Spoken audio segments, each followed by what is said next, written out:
يسعد اوقاتكم يا حبايب القلب. رجعنا لكم من جديد بخلطة لعلاج الصدر والسعلة والذبحة الصدرية بإذن الله. اليوم معانا خلطة، والخلطة سهلة كتير كتير، وإن شاء الله بتنال إعجاب الجميع. عن إذنكم شوية بس ناخد لنا هيك الكيس لزوم الشغل علشان نظبط الخلطة مع بعض. تعال معي والله يا أخوي أبو يوسف. اول حاجه بالخلطه راح ناخذ شويه زعتر، كبشه زعتر بمقدار كبشه الايد، تمام. وبناخذ كمان شويه جوز هند، طبعا يكون متساوله الزعترات، تمام. جوز هند وزعتر.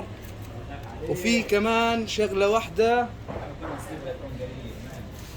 بس طايلة للخلطة. الخلطة مكونة من 3 أصناف فقط: جوز هند وزعتر وعين جرادة، شوية صغيرة برضو نفس الكمية تكون. ونخد الخلطة كويس.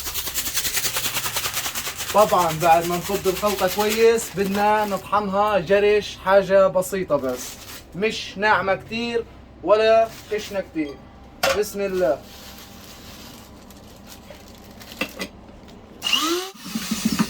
طبعا هيك الخلطة صارت جاهزة وللاستخدام، وإن شاء الله زي ما بيقولوها طقة الطقة لعلاج الذبحة الصدرية والسعلة الجافة والعادية، وإن شاء الله راح تدعوا لي عليها. هذا هي الخلطة، صارت بالمستوى هذا مجروشة.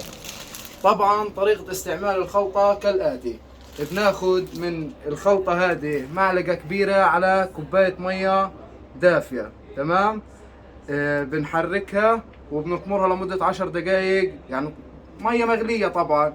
بنحركها وبنطمرها لمدة 10 دقايق، وبنشرب منها 3 مرات يوميا. 3 مرات باليوم بتاخدوا منها: الصبح على الريق، والعصر، وقبل النوم. وإن شاء الله فيها الشفاء التام.